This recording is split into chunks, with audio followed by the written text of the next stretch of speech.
Good morning guys. Magluluto ako ng steamed fish.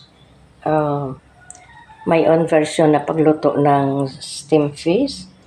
So, ito yung aking mga ingredients guys. Ito siya guys, ang isda na aking lulutuin. Maliliit.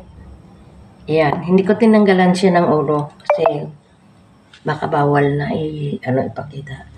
So, yung aking ingredients dito ay luya. Ayan. Tapos, lagyan ko ng sibuyas. Tapos, naglagay ako ng tawag namin dito guys is batuan. Hiniwa-hiwa ko yung maliliit. So, ito na siya. Tapos, lagyan ko siya ng asin. Tapos, nilagyan ko siya ng cubes. Yan.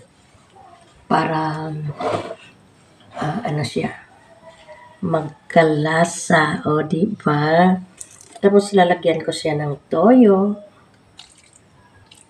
Kaunti lang ilalagay ko kasi baka umalat. At syempre, kakaunting sugar. Kaya umasiman siya, mayroon akong panglagay na, pero mag-a-add pa rin ako ng dato puti na vinegar. Kundi lang. Yan. Kasi bawal sa amin yung maraming suka. Tapos, parang adobo style na to guys eh. Lalagyan natin ng konting black pepper. Adobo na nga siya guys. Yan. Adobong maliliit na isda. At saka, ito yung aking pang-topping na yan. O, diba?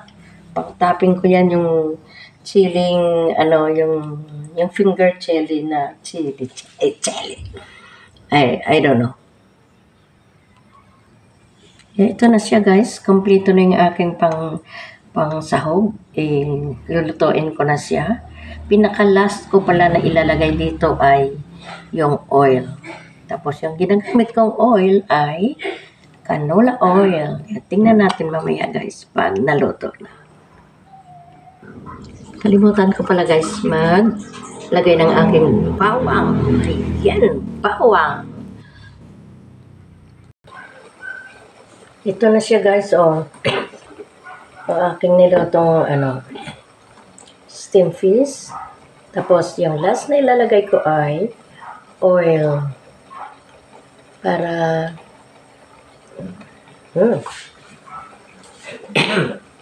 yan ang last na ilalagay ko.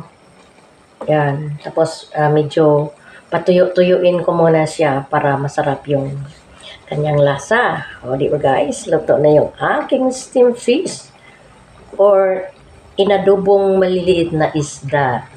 O di ba guys, thank you for watching.